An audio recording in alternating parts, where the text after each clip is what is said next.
Anyone that actually wants to watch this game afterwards, we do have the game on YouTube, and now the YouTube people can hear that too. So any games that I've been casting here, even if I'm not able to put them super quickly because of how slow my internet is in terms of uploading for some strange reason, and my computer's not that powerful, so it actually takes a longer time to upload a video, but we will have all the videos on YouTube. Any video that we miss, any match that you miss, you can watch it on YouTube. And if you go through my Twitter history, you'll see all the matches that I casted, and you'll see that most of them, well, sorry, all of them are on YouTube, except maybe the first one of the first round of the Open Qualifiers, because I just don't think that's worth it, because it's just gonna be a stop for sure.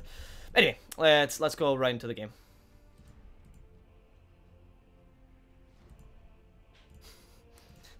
Anyway, let's get right into the game. Mongolz start out with a really, really strong opening. Earthshaker plus Io.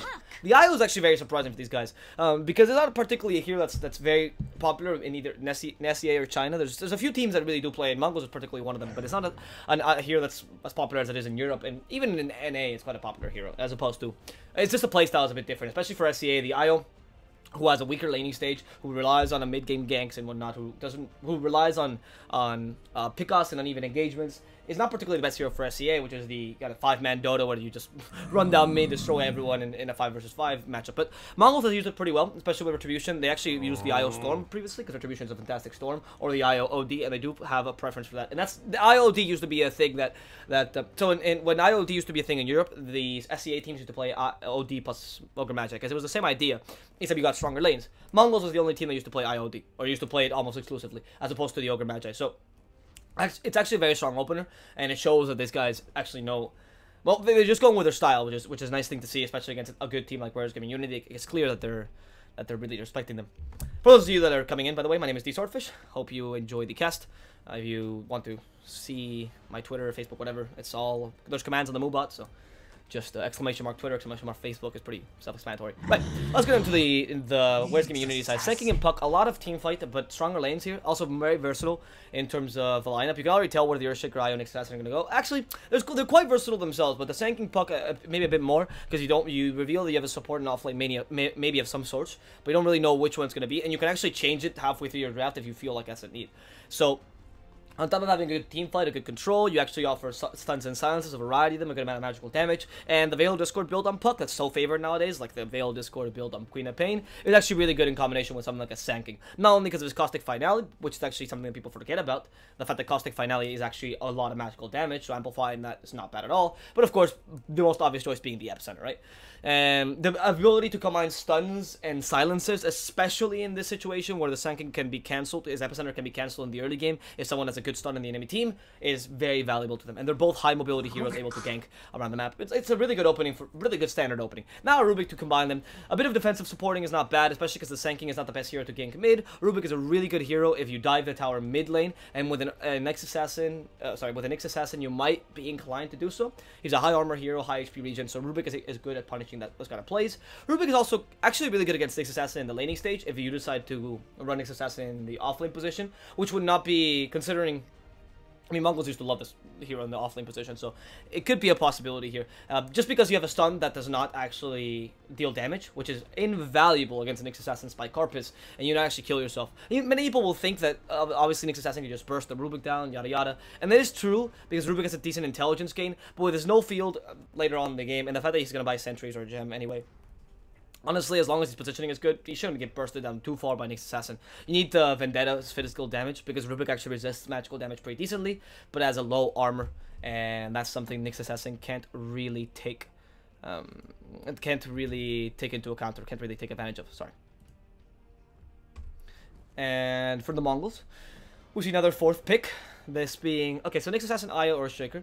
You want to pick one of your cores now, probably, because one of these guys is going to be support. Whatever positioning they run, they already got their supports in the offlane, so the big important cores. The OD honestly looks like a pretty good hero for Mongolz, but of course it got banned. The Storm is not so great this game. You already have 3 stuns, so the Storm is actually not that much of a possibility. Maybe something along the lines of an Ursa for Sanke, which is something they used to play a lot, especially against a Rubik or a Puck.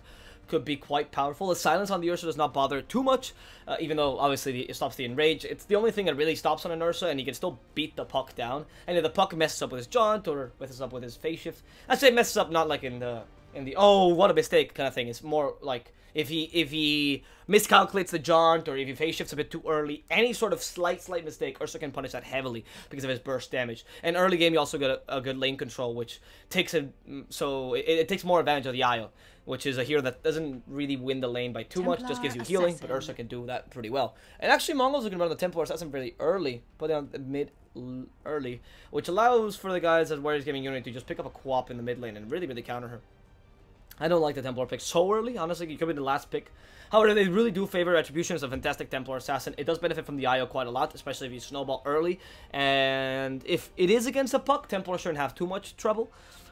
She should be able, because the Puck can't play aggressively against a Templar. You can punish her under tower, especially with the Nyx Assassin or an IO. And even though the Queen of Pain could really not destroy, but it's a favorable matchup as opposed to against the Templar, with the help of the IO, not so easy to do.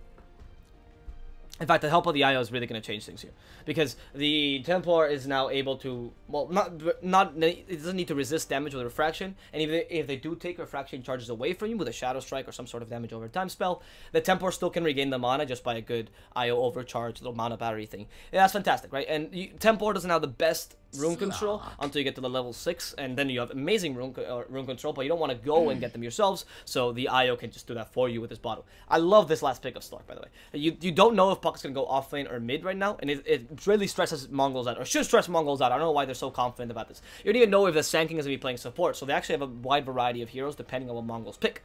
And sadly, Mongolz has last pick, so they're not going to be able to utilize this well, but the Slark pick is actually really strong.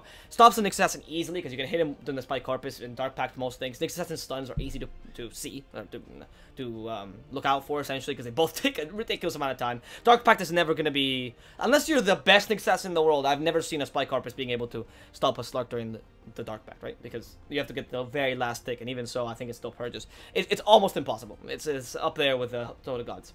Earthshaker is similar, huge cast animation, so Slark benefits from that a lot.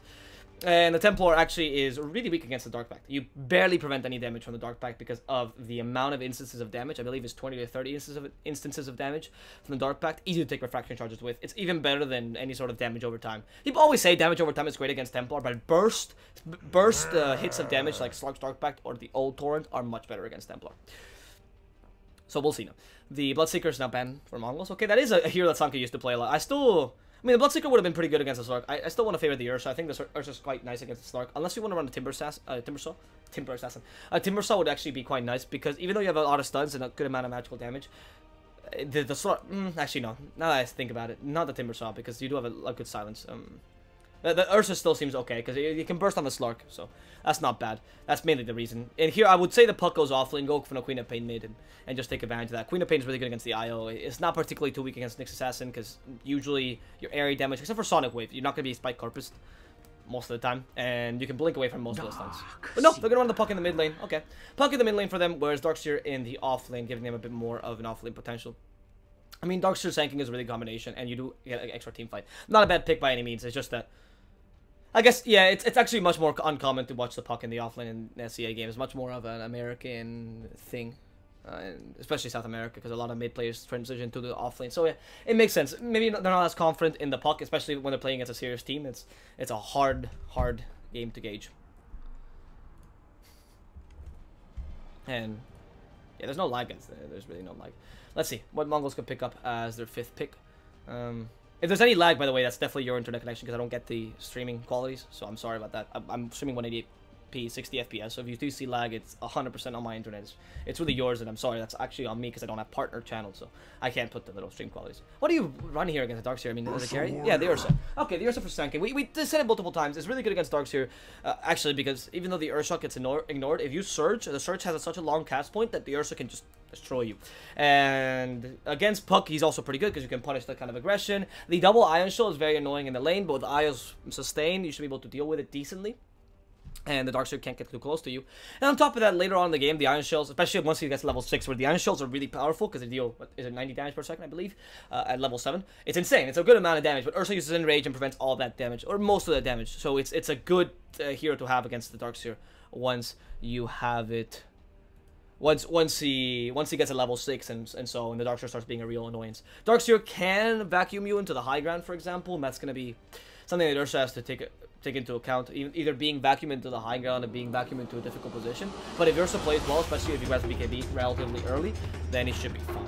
In fact, I would say the build for the Ursa this game would be more along the lines of a Blink Dagger with Morbid Mask, skipping the Vlads and going straight up for BKB. Even Ags would not be too bad of an idea, but BKB is definitely the preference here. Actually, this game, BKB Ags would also be an okay lineup.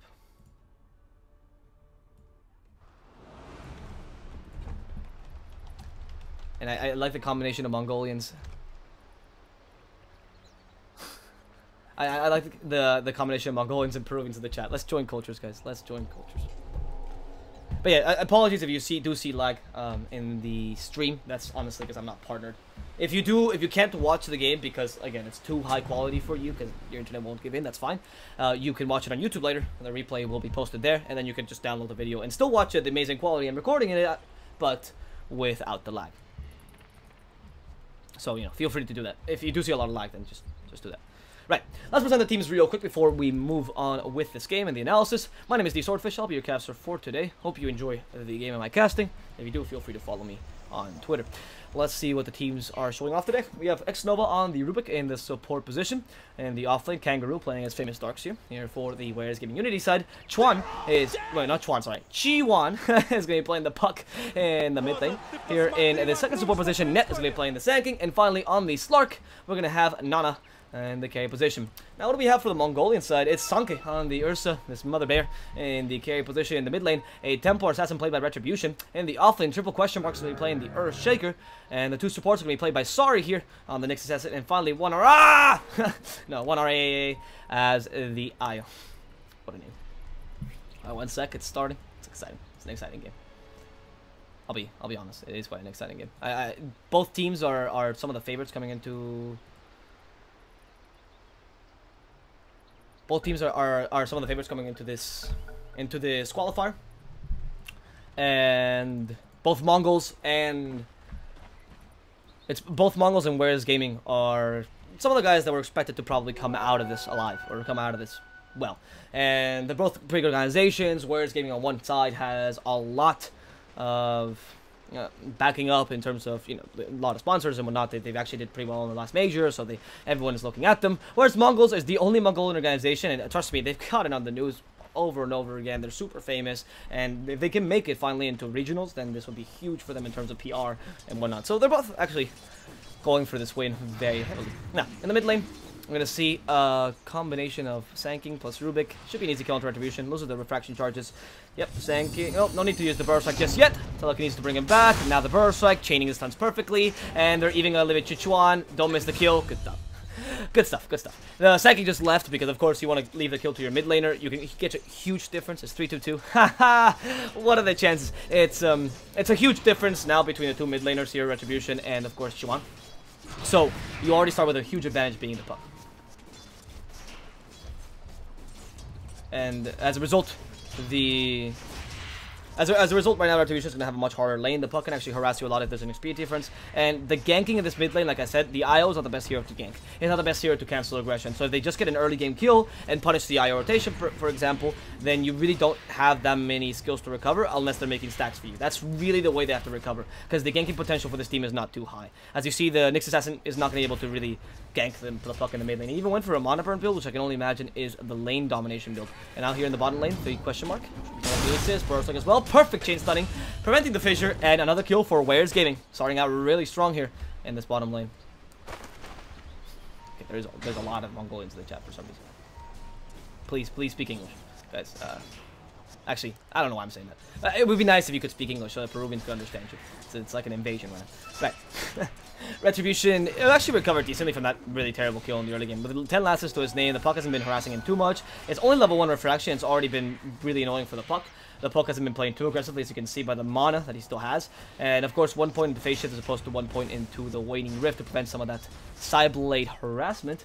It's not a bad idea to start off like that, but I do believe that if you get an early first blood, sorry, you should be able to get, you know, a point of waning rift, try to be more aggressive, especially with the supports that you have that can really gank the mid lane. In fact, both Net here and Xnova have done a really good job already. Both ganking the mid lane, then going for the Earthshaker, maybe forcing him to the jungle, not particularly the best jungler. And never gank the Ursa. There's no point in ganking the Ursa because Sanka's going to be protected here by an Iron Wall of an Io and an Nyx Assassin. There's not much point in going for the Ursa, really. Because the Nyx Assassin, yeah, he might not have an Impale, but the Mana Burn's already pretty annoying. If you go against them, he might just kill you. It's easier to secure the lane for your puck. And it's clear to the guys at Warriors Gaming that for now the Nyx Assassin can't really go to the mid lane because he only has the Mana Burn. So what can you really do if they gank you? He can't TP, essentially. That's the big issue. The Io could TP, and we have seen Lil do a lot of those plays, but it's not as common in tier 2 teams. They just don't have the ability with the Io. I mean, Lil is one of the top players. It's the only players you can really see doing something like that where they counter gank and they counter initiate with an Io is someone like Lil. We have seen Crit, Zai. Those kind of players are when we used to play Io, not anymore. Not JRX actually. But you need to play Io for a long time to be able to do some great counter initiations. And even so, your lineup needs to be kind of well suited to that by having more stuns in your lineup and a mid laner that can utilize the IO a bit better than the Tempo Assassin, etc, etc. We'll see. 1RA is now finally going to this mid lane and helping him out. That's a really good idea. Retribution is a very important member of this team right now. Because Retribution is going to be the snowball that helps the Ursa get those kills and helps the Ursa get those towers, more importantly. Because the Ursa doesn't want to go for Desolator. We've seen that build a couple times, but it's not particularly the best build. And if the Desolator can just come out on Retribution, much better. Because he can build it, you can push towers, the Ursa can get kills, and it's a great combination that they're running. But, of course, if this goes to the late game, Warriors Gaming Unity still has a pretty good late game with a Slark, a good amount of team fight. The 5 versus 5 is going to be a hard engagement. It's all going to be decided in the mid game, so you can win those 5 versus 5 engagements. And the question is, what's going to be better? The magical damage that Warriors Gaming Unity is putting out, which you can actually prevent with some sort of early pipe or something of the sort, but I can't see anyone really building that. Or, alternatively, the Tempo Assassin's kind of snowball potential and the Ursas with an insane amount of physical damage they can both put out. Because they can really burst down most heroes in the enemy team, but it's more of a single target burst as opposed to a 5 versus 5 burst, which does not benefit the IO too much because it's obvious what team fight or what kind of style you have to play. For those of you who don't know what I mean, the IO is a hero that forces you to 5-man no matter what. So if you have a lineup that's not particularly made for 5-manning, then you suffer a lot because you're playing a playstyle that's not the one you wanted to play just because of this stupid ball.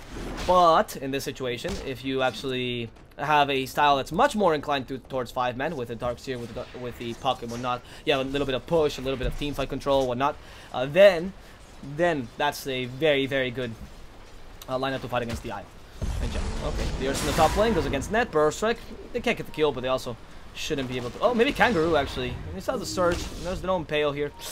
The lack of mana in the Nyx. He used the Mana Burn a bit too early, maybe. I could have just used the Impale. There's no need for the Mana Burn. They could have just bursted him down with the Ursa, but oh well. It's not really the easiest kills to get on the Darkseer. Like I said, you really need a couple levels in Overpower, a couple levels in Furious types to be able to burst him down during the Surge. Even though it's a long cast point, it's not particularly a hard escape mechanism to use, right? Especially with the extra movement speed, you should be able to just outrun the Ursa, and there's not much issue because, of course, the stuns for the Nyx Assassin, yeah, it can prevent your Surge if it's really well timed, but chances are the Darkseer can just outrun it. It's a very slow stun. The best thing to do here would be get one level of Spike Carpus early on, and with that level of Spike Carpus, try stunning out the Darkseer with the Iron Shell, right? Which is super easy to do. Like in the middle of the Surge, you do that, get the Impale, it's a really good setup, and I mean, if you can aggro the creeps properly, there's a lot of plays you can make with the Nyx Assassin, but since we went for the lane domination build, it's a bit harder to get those plays and try to get those kills. Now, bottom lane, they see an Invis Rune, and this is really good for Chuan. Or Chuan. Because, oh no, they're gonna give it to Net. If he went in for the double damage with a Dream Coil as well, it's gonna be a kill, but Net also comes in with a stun, much better than the Dream Coil. You don't have to waste an ultimate, if necessary. And he can even go for the bottom lane to the Earthshaker. You're gonna kill the Tempo Assassin probably here, but she's playing pretty defensively. So it's triple question mark. Net is just threatening him here. Burst Strike. Oh, the pounce misses. Telekinesis won't though. Burst Strike is well available, and the chain of stuns should be enough. Even with the missed pounce, they're able to get a kill onto the Earthshaker. In the top lane, Sanka says, okay, there's a support rotation, let's go for something else. In this case, the Darkseer, he uses Surge, but a bit too early, as they punish it with a Great Impale by Sari. Comes in from behind. Really good rotation. So this is something a lot of the good teams, the teams that are experienced and pro teams will do often, which is they see a support rotation in the bottom lane or in another lane, and they say, okay, this is our time to fight. Because A, they TP right from the lane, right from where they just got the kill, or B, the chances are they might not even have the TP because they just TP there to try to help you out. So the chance of you getting a gank without any support rotations is much higher. And they utilized that well, and that was a good kill on the Darkseer. You lost the Earthshaker, but losing the Darkseer there is much more important, especially because he has more levels, it's worth a bit more. Chiwan, oh, Dream Coil onto 2, but they're bent on getting this kill. Sorry, in fact, comes in with the Impale, barely hits him, but it's enough to kill off the puck. Maybe not with the phase shift, goes to the Roshan, loses your orb, not in time. The damage from Mongolz is good enough to finish off the puck, and you can't use the little vision games there. That would have been really good, actually. It's a good play there by Chiwan. But it's not good enough to stop the damage from Retribution early on in the game. That Refraction is already level 4. That's an insane amount of damage early on in the game. The puck does not particularly have the best armor. No Veil of Discord yet on him. He needs the Helm of Iron Will to really increase his armor and try to deal a bit better with a Templar Assassin. I like what they did there, though, because they started playing pretty aggressively. No, I don't lose. Don't die like that. Okay, they used the Shrine. That's pretty clever. They tried to play aggressively there, and they kind of followed the puck really far in. The puck tried to counter-initiate, but the Nyx Assassin was ready to attack, and that Impale was really good. Something that Nyx Assassin, like the best Nyx Assassin players know, is the fact that the last Impale, the last spike, actually has a bigger area, a bigger range than the rest of the spikes. So it's easier to hit with that. And you actually have a deceptively longer range.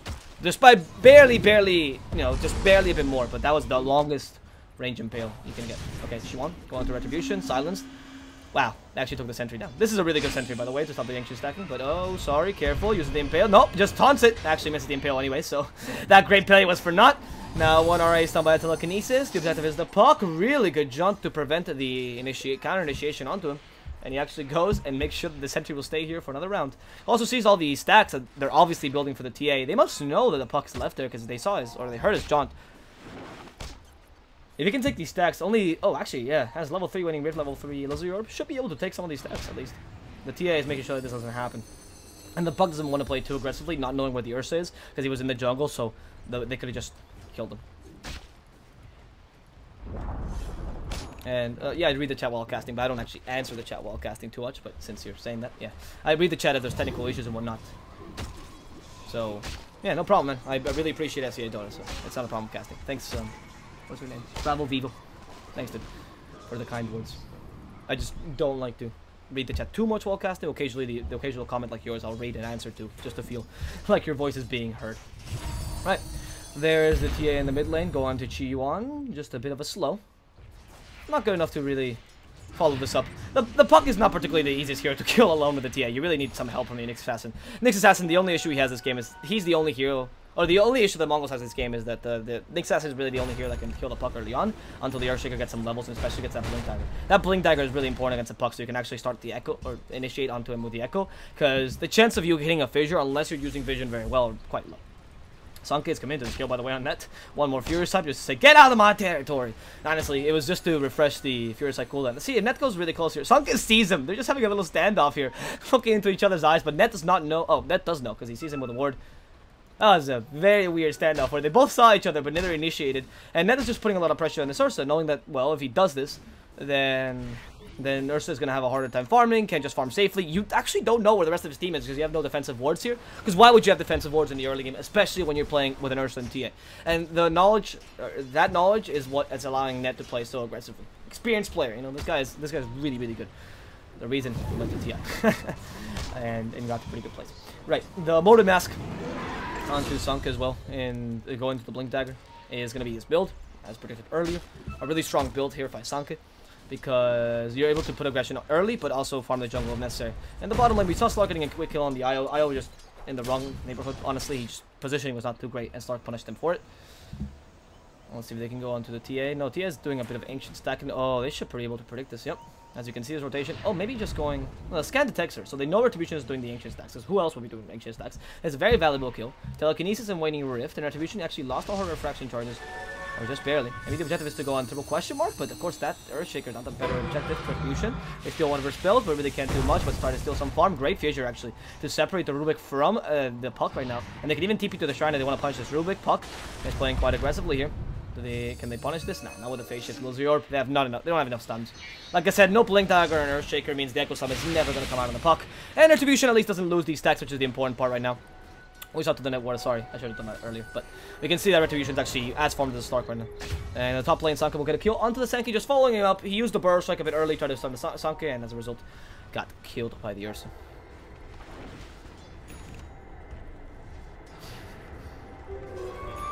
And yeah, as you're seeing right now, the game is quite stable for both teams. Neither team is actually getting a huge advantage right now.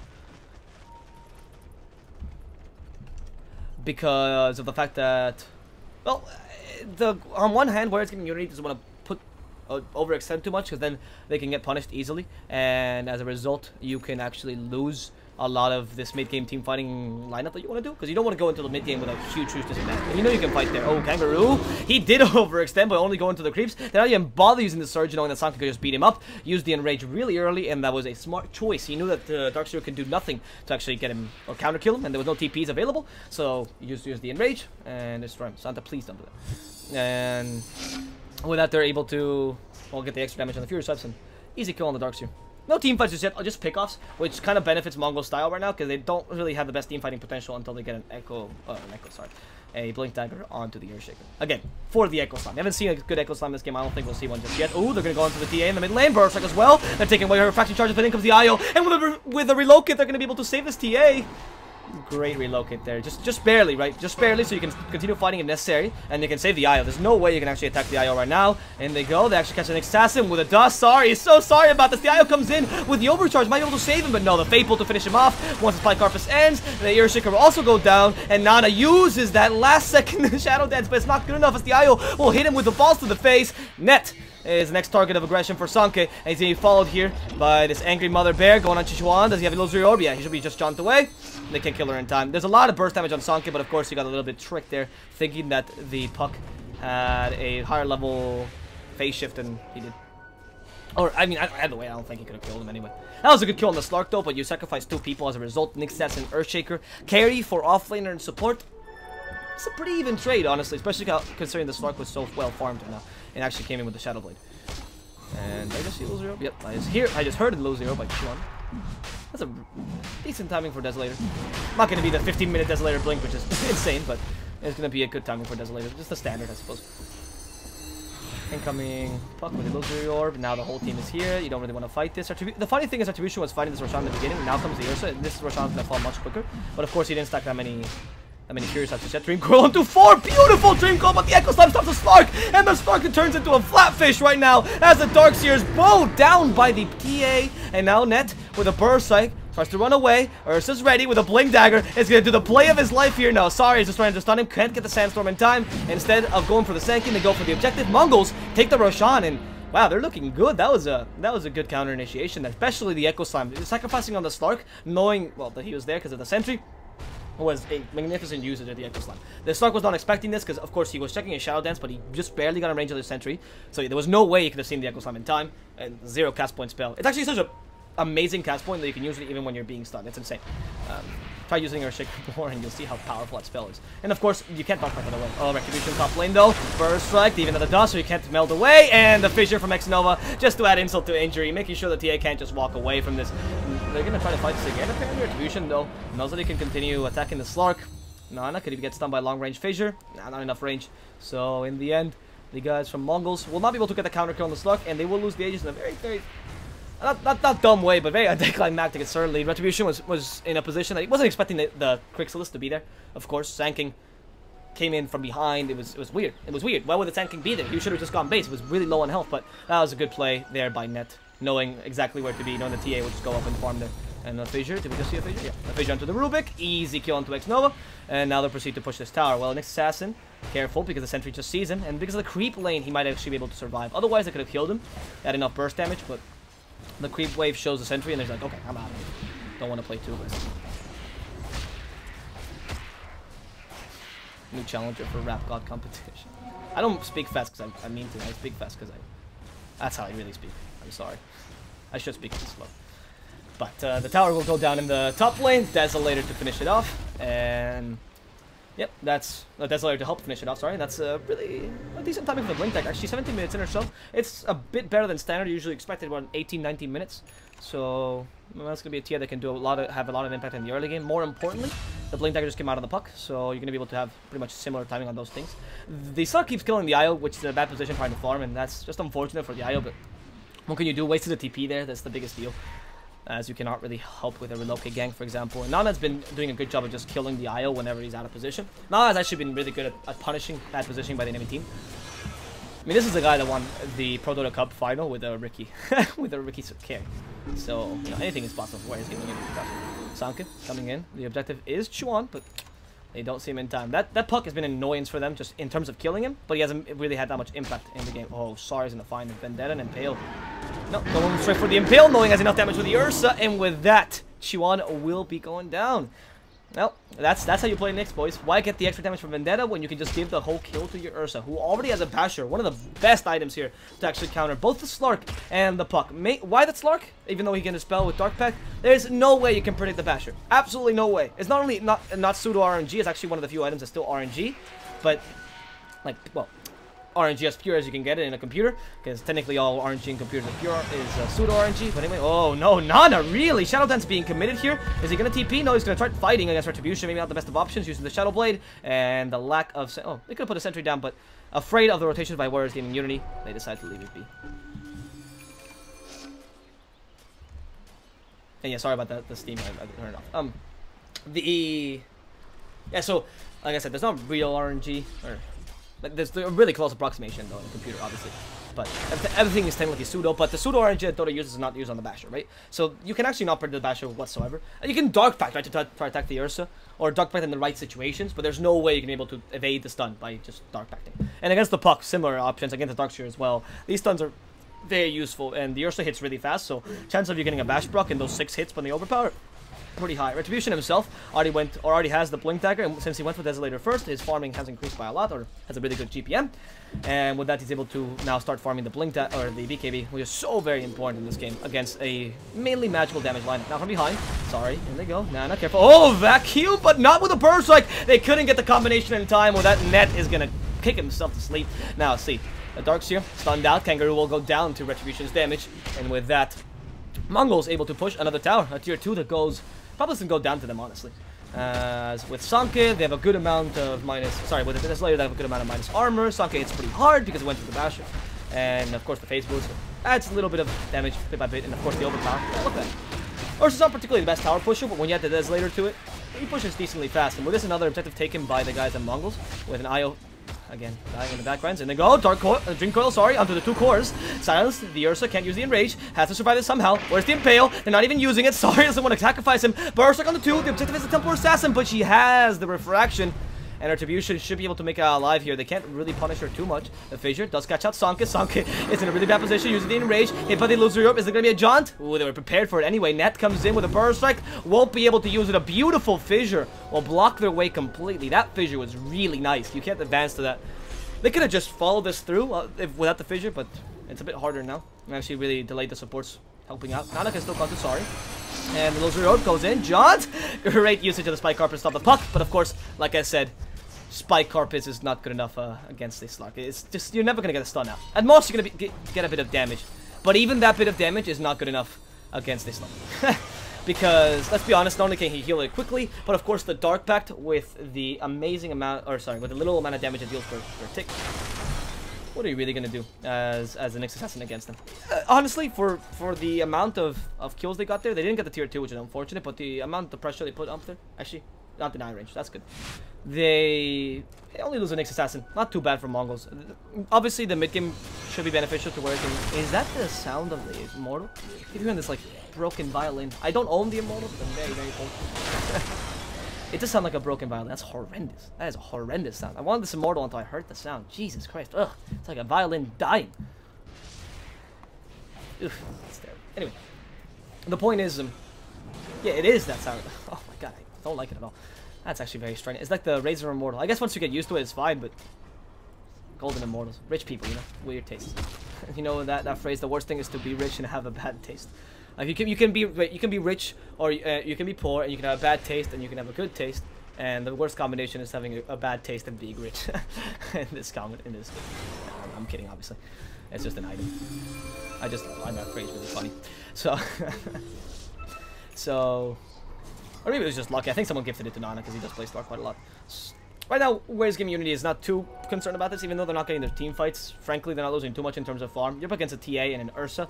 And the Ursa's farming really well for being an Ursa, but the Slark is being able to match him. He's not being beaten by too much. The Puck is much below them, but the Puck doesn't need as many items. He went for the Veil of Discord Blink Dagger build, get a Yule Scepter, and you should be fine. And if this goes to the late game, like I said, you do have a slight advantage because of the Slark and his Essence Shift.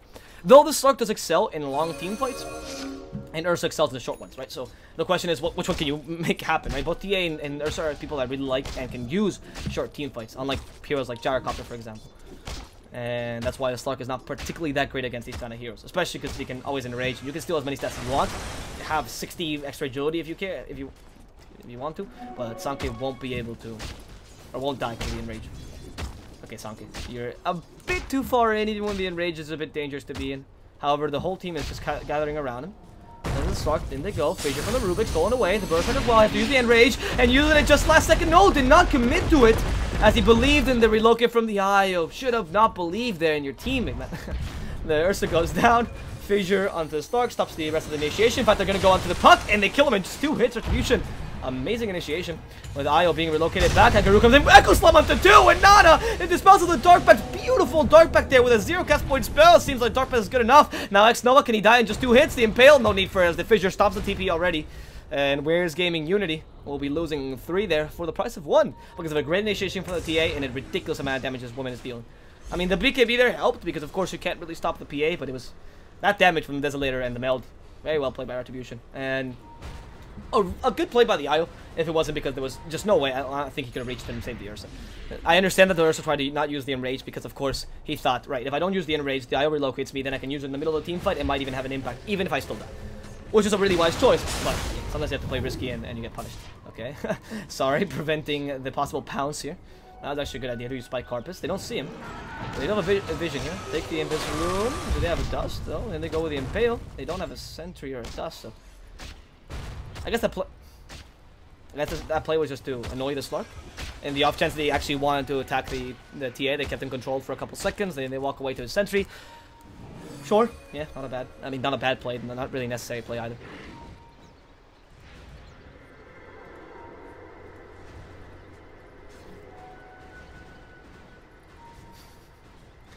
Order to talk slow, get some extra comments. That is great advice, dude. Thank you so much. All right, 1 RA is stuck in the. That was we saw the whole play, right, guys? We're gonna flame, right? Mongolian fans flame him for doing that play. That was a on 1 to 10. Not really that big a deal. I'm kidding. But 1 RA sticks himself on the high ground. Triple question mark. I mean, they just like the altitude at this point. You know, it gives you fresh air and whatnot. It's good for the Earthshaker. Good for the. It's good for the extras, I suppose. Be like killing Jornet. He's from my country, boys. He's from my country. Feel proud. Now, the Mongols right now are in a pretty good position after that last team fight. The TA is starting to really snowball, and you have a hard time really stopping our farm. You can see the difference between the TA farming and the Slark, and the Ursa's maintaining himself with the Slark, which is very beneficial to the Mongols, as you usually would see the Slark in a better position. That Silver Edge pickup, though, is a really good pickup early on, as you have. You're playing against 2 heroes that can burst you, and people forget about the fact that Silver Edge not only disables passives, which is, yeah, a great thing against Bristleback and Huskar and whatnot, but the 50% damage reduction of both your magical, actually, is it still 50%? Yeah. Of both your magical and physical damage is great against anyone that wants to do bursting, any sort of burst damage. Against Ursa during the Enrage, against Retribution, for example, while he activates Refraction, even against an Nyx Assassin or an Earthshaker that might want to go in and you see him in time, that Silver Edge is fantastic.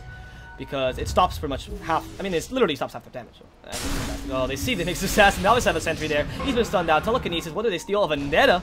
And the Rook could just finish him off with a Vendetta hit. But a nice option of the Spike Carpus. Sorry, will still go down. He's very sorry about this, but he has to commit suicide. The Roshan actually falls to Sanka this time. And maybe Sorry was just creating space the whole time. They stun the Slark with the Echo Slam, but he uses the Shout Dance last second. Nana should be able to make it out alive. Maybe not with the amount of stuns they have for the areas. Nana's going to go down to one last hit, but no! He evades it with a pounce. And now they relocate to save the Ursa. In comes the. No, sorry, to save the Earthshaker. Sanka uses the Enrage last time. And he actually saves himself without epicenter damage. Sanka will go down one last hit from the Pea Shooter. The Aegis from the Ursa's pop, and he can come back into this team fight. The Io is being harassed, but Sanke wants to save his teammate. Goes in, destroys net. Now on the Dark Seer, they eat them up quickly. Mongolz able to get 2 kills for the price of 1, and an Aegis. But the fact that they took the Roshan that time, and they also got a cheese, they should have gotten a cheese from that. I don't know who has a cheese, but someone has a cheese. Or did they use that team fight? I couldn't really tell because I was looking at the other side. Must have used the cheese because that Roshan. Unless I'm hallucinating. I could have sworn that they took a Roshan earlier. Yeah. Regardless, there's no cheese. So that information is absolutely pointless. Absolutely pointless.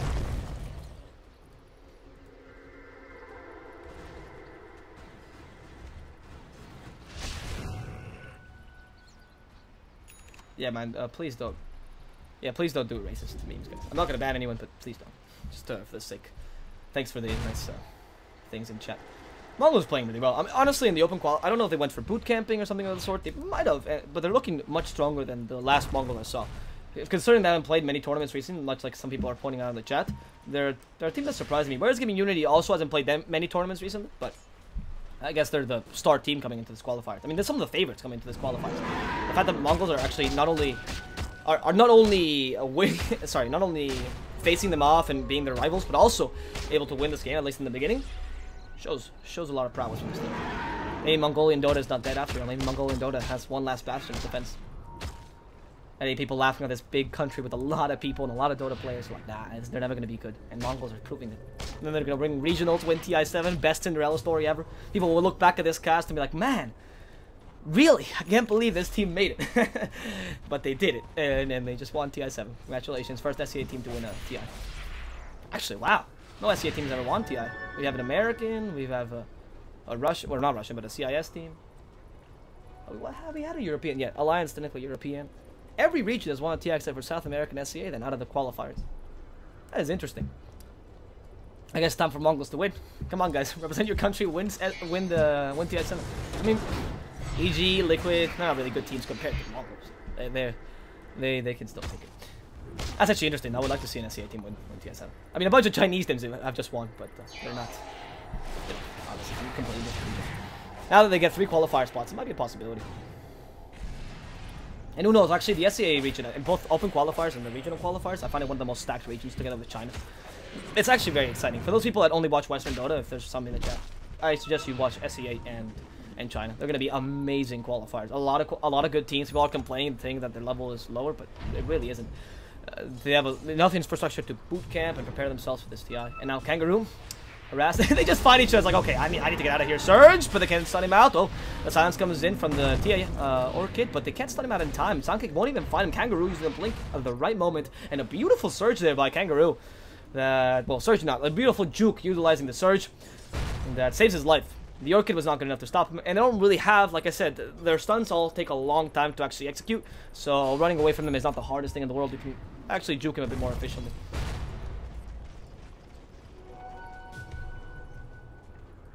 And let's see. Retribution is just pushing on the top lane while they're putting a bridge pressure in the bottom. It's just Net. We have seen this, how the way Net plays Sanking actually reminds me a lot of Tao.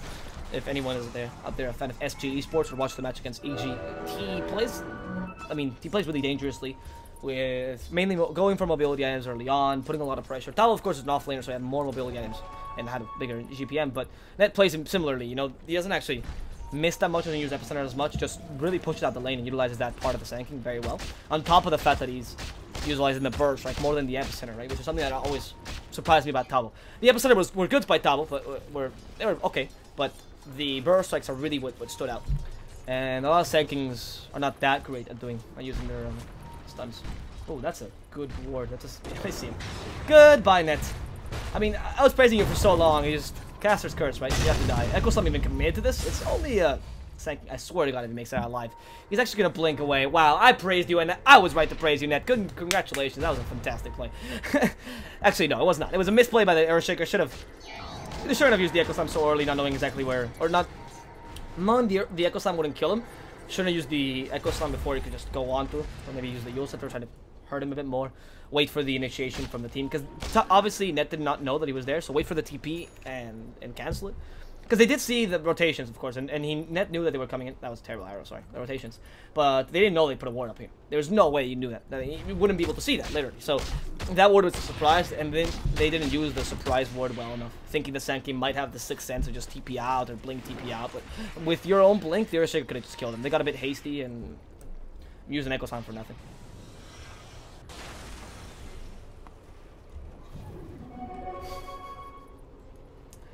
Now let's see.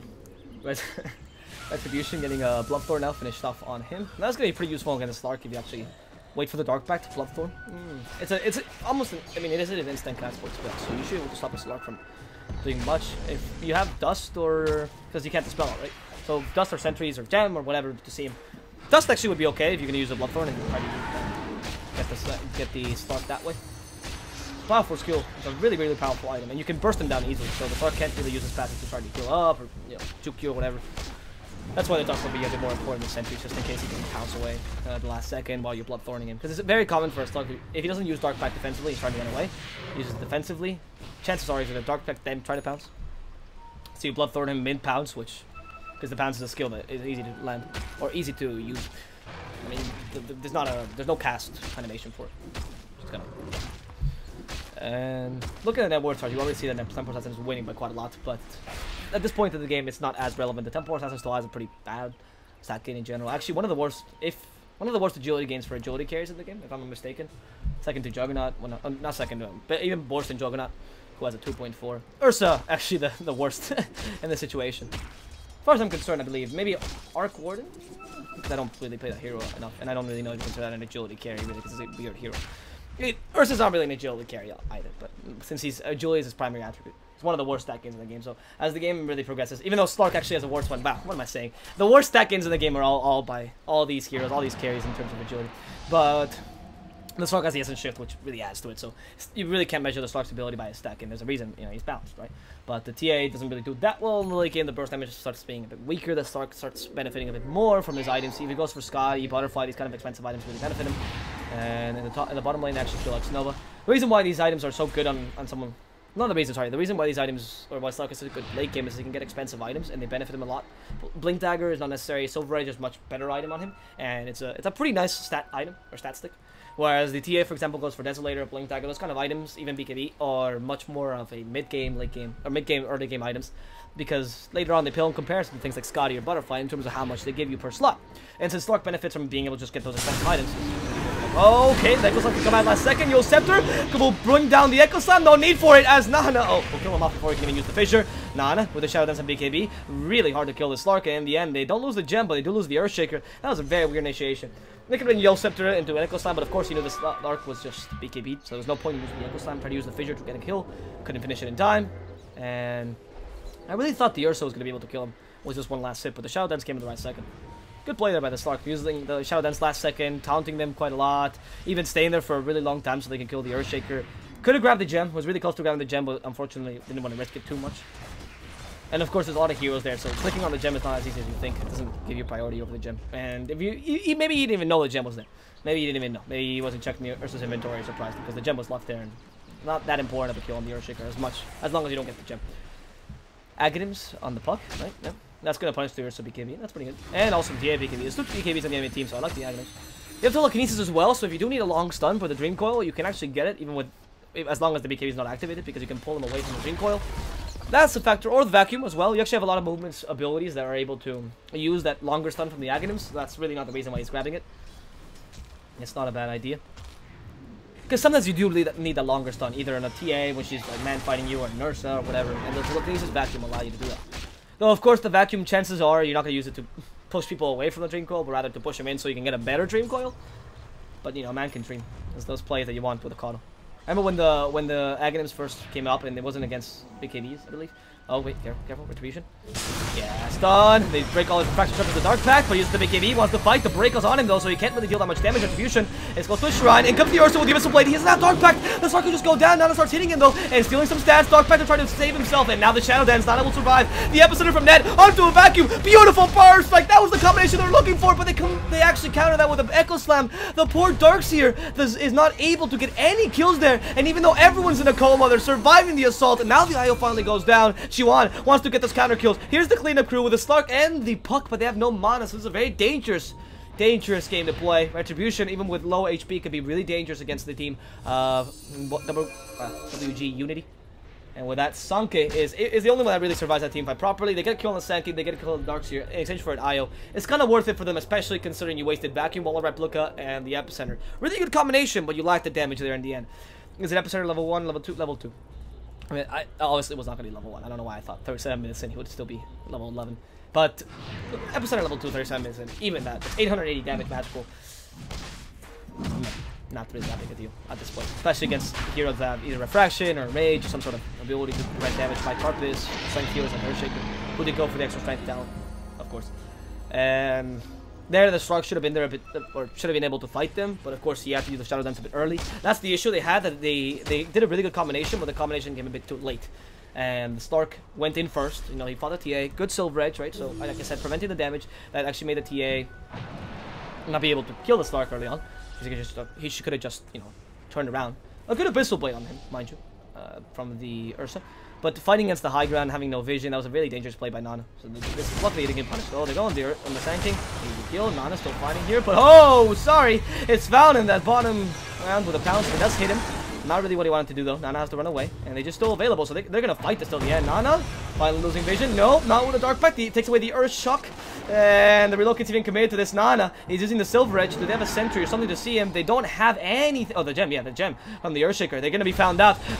The Enchant Totem first. This is the Dark Pact. Sanke jumps in. Another Shadow Dance. Nana's being so annoying in this team fight, and now with the Spy Carpet, it silences him. Another Dark Pact. Nana's still surviving here, but the Butterfly won't give him the last bit of survivability. 2 hits miss, but the last one finally hits. You know what they say. Actually, I don't know what they're saying in English. Tercera bala vencida, you know, as they say in Spanish, for those of you who don't. And the Stark ends up going down 75 seconds without the Stark. Pretty important. Mongolz can utilize this for some... Actually, Mongolz can utilize this for some... pushing, maybe take the Roshan. The Roshan is no. What am I saying? The Roshan, the Aegis still on Sanke. Can they take the Roshan? I wonder. Not with the Aegis. Not if they have the Aegis on, right? But can you imagine getting a cooldown reduction for Roshan? That'd be cool. Anyway, can you buy at the shop or something? I used to be able to buy Aegis at the shop. The towers might just fall here, or at least force a buyback from the Stark. That would be really smart. It's a bit hard though, because even though they have a really nice about the push, oh, they have to get a kill on the Sanke first. And okay, that actually worked really well for them. I mean, they still have to kill the Darkseer or the Puck to really push easily. And the Stark... Now, right now, he's not going to buy back. He has 30 seconds till he comes back. They might just leave the Rax go. That's fine. Let's see if they fight this. Let's see if Mongolz wants to go in. Probably with a TA. Now she has Cheese as well, so she's able to kind of tank most of the damage from Warriors Gaming. Especially with the BKB and the Cheese. BKB and Cheese is a really nice combination. When you have the Aegis, you are a bit more wary of using your BKB. As you'll see on the Ursa, probably not going to use his BKB until he dies. Unless he gets a really obvious kill, right? Which sometimes SCA teams do, but they're so aggressive. Vacuum Wall Replica does absolutely nothing. Fissure, Sanke comes in, gets the Earth Shock, but that Fissure did not really work well for them, as it divided the team unnecessarily. There's a Telekinesis, pulls Sanke back in a difficult position, or they can just run away from it. Nana coming in. This Shark, Nana.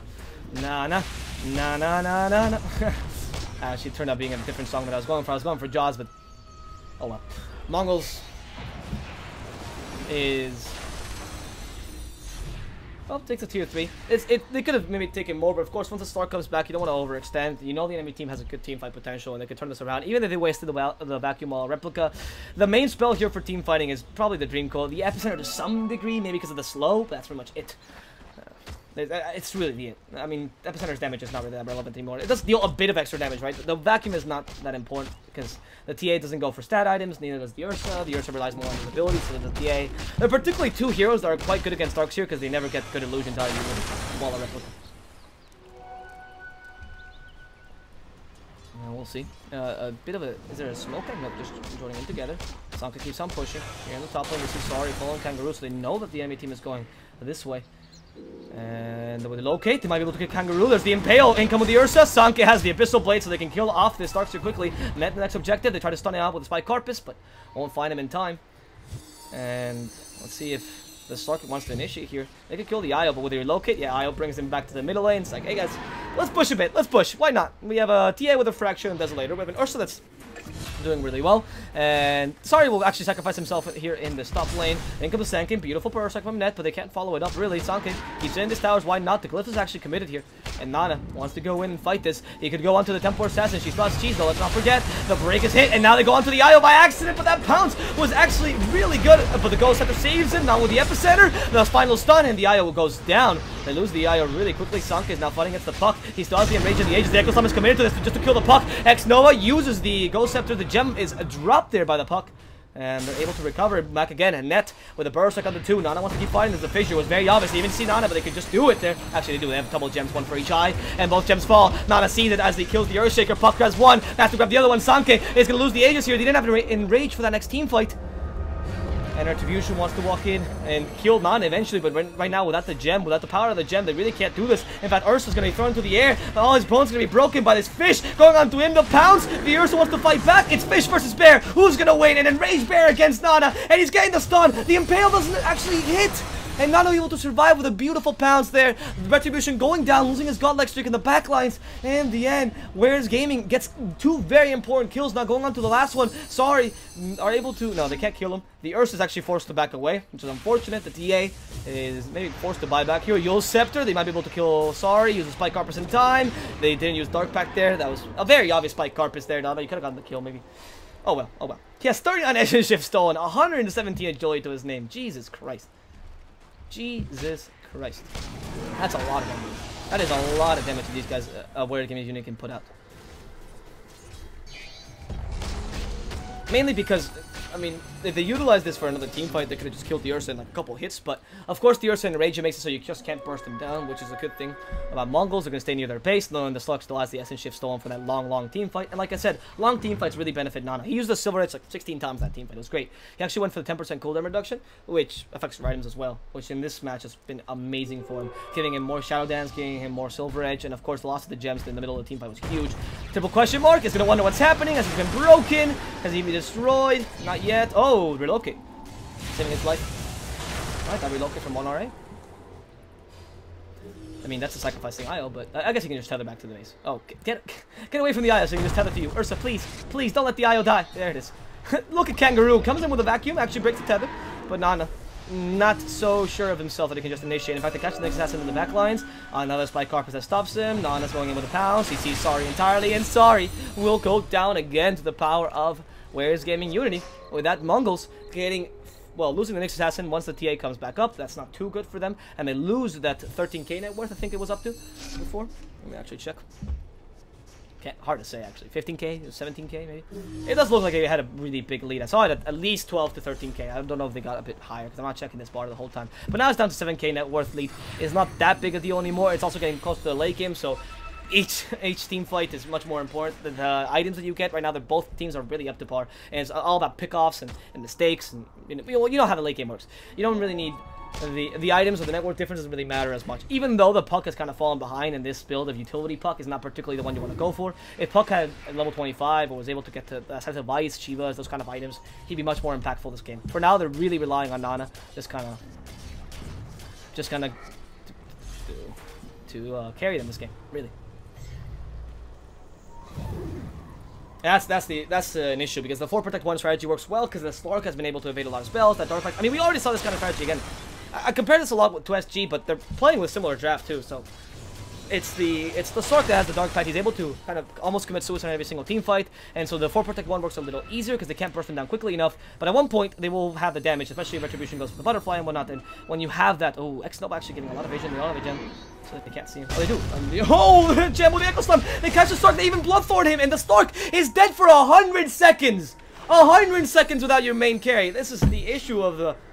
Oh, God, did he... He was buying Scotty. He actually doesn't have buyback because of gold?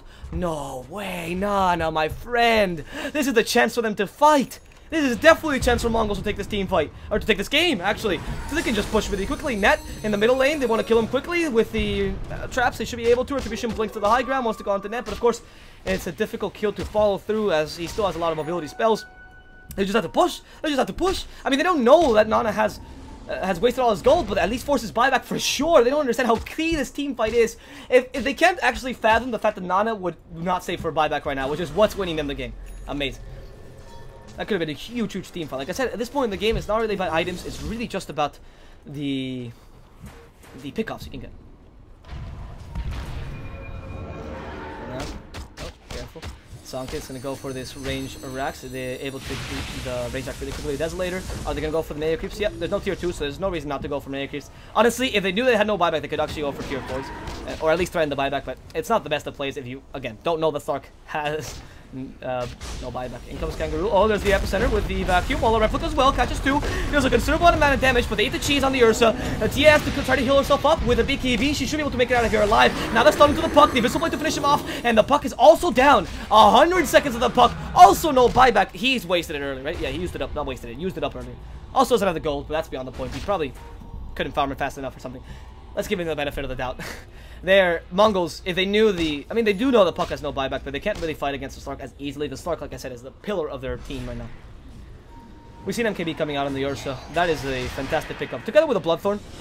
The issue, together with the Bloodthorn, they're able to really destroy the Slark now. But the issue with the Bloodthorn is you can dispel with Dark Pact. So if you're too eager to use the Bloodthorn to get some damage out on him, because you need to take away his evasion, you're going to have a problem. With the Ursa getting an MKB, you're able to burst him down if she just makes a mistake without the need of a Bloodthorn. Just get the cheese, sorry, not get the cheese, get the Abyssal Blade, maybe just kill him with Ursa himself.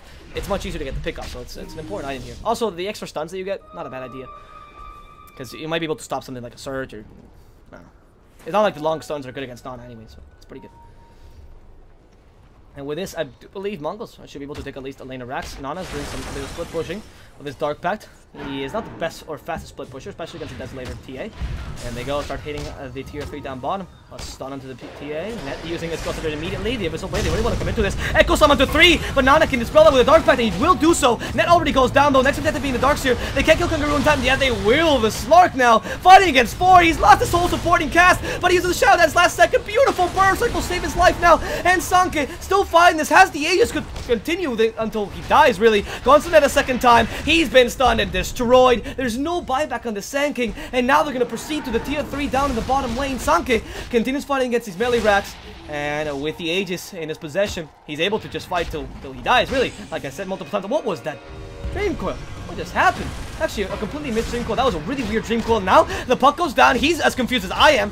And Sanke is still surviving, still not lost his Aegis. They want to go into the Io, kill off this little ball of light. So they actually forced her to safety. Now the Ghost Scepter, they can't kill her in time. And Io just trying to kite this Slark best she can, but it might just go down. Yep, the little beach ball will be popped. Eventually, Nana going to the Ursa, a beautiful stun, and they actually managed to stop the Ursa. They were not expecting that impale from the Rubik. As the Ursa comes back in with the Aegis, but they can kill him a second time. They use the break. He can still fight the Slark with the break. He barely deals any damage. In comes Sari with the Impale. No Dark Pact used there, so they could have just attacked him. But Sanke, a bit afraid of continuing this team fight, doesn't want to lose his life a second time. He's going to just man fight Nana. It's Bear versus Fish again. Who's going to win the second round? Probably the Fish, because Sanke, I mean, he's lost 16 stacks. There's 42 Essence Shift stacks on the Slark. You don't really want to fight this right now. The Ursa's also on really low HP, and now the TA is going to be the target of aggression, and goodbye. Goodbye to the TA. They're going to lose her, but she does have buyback this time. She's going to reserve for it, as a smart player should. And they do take the lane of racks in the bottom lane. A melee racks that fall, also in the mid lane. A lot of, well, the racks already fell earlier. They can't get the meta creeps in time, but they do put a lot of pressure. They got the Mongolz get their advantage back. I don't know. I lost the word for advantage there for a second. Get their advantage back. And now with 15k net worth lead, I mean, it's not that big a deal, honestly. Like I said, the net worth doesn't matter as much, but it's good that they are able to get the lane advantage. That's really important. Being able to push the lanes without even being there, and forcing the Slark to actually... I mean, the Slark can't really split push as efficiently right now. He can't take towers to begin with, and if he starts taking creep lanes, it's a bit harder when the super creeps, obviously. And Mongolz still has the buyback on TA, so they can fight, and it's okay. They can actually just stay near the tower, play defensively. There's no need for them to rush this. They're getting objectives constantly. It's going really, really well for them. Mongolz are playing a fantastic game here with the Ursa and the TA. Honestly, I don't know what this Mongolz is, who were playing for these guys, but I don't know what they had for breakfast these past few days. But keep having that. Fruit Loops, maybe. Oh no, the Abyssal Blade by surprise! Dark Pact still came out though. Okay, Dark Pact came out in the lifetime. The Ursa gonna be stunned. He's lost the enrage, saved by the IO for now, thanks to the overcharge. Sanke doesn't want to die a second time, blinks back in. Oh, use the BKB, and the Slark is going into the base, killing the Nyx assassin quickly. Vacuum plus wall replica to stop the Earthshaker, and they will finish him off, grabbing the gem. That's 2 dead for the guys at Mongolz, and they can't waste the buyback on TA. It seems like Warriors Gaming Unity is not giving up without a fight. And they go with a relocate. The IO actually comes in with the Ursa. And that's going to be a double sacrifice to the gods. The Ursa has to buy back here for sure. The TA now finally comes back. The Ursa is forced to buy back thanks to that play. I don't think he meant to tether him, but he forgot he had to relocate on. Because he relocated back by accident. Oh god, with the Ursa. That was the wrong play. IO could have died, but I think he... Oh god, that was lethal to them. They lose a lane of racks, and I think Warriors Gaming Unity can just push onto the throne. I mean, they can't do this. They have to do this. You don't have team fight. Hey, the Mongolz are going to lose this team fight just because of a huge mistake at the end. Tia already going down. She has the buyback, has to come back. Sanke's fighting against 4, but this poor mother bear is going to be destroyed by a family of Warriors Gaming Unity player. Samke trying to survive with a BKB. It's not going to save him. Retribution now fighting against 4 again. Epicenter committed. He's been stunned out in silence. Everyone is dead in Mongolz. And the Mongolians, after destroying the racks, after being able to stop Warriors Gaming Unity, even coming back into the game after a bad early game, they dominate the whole time, and they get come back by one mistake. One small mistake by the IO. That cost them the whole game. I mean, not only that, of course, there's more to that. The IO played really well besides that. That's not great as a player, but oh my god. Oh my god, that must hurt so much. Their chances of the open qualifiers are now done. They can't go to TI7. Well, they can still, but certainly not from the first open qualifiers. They're going to try again. And where's Gaming Unity?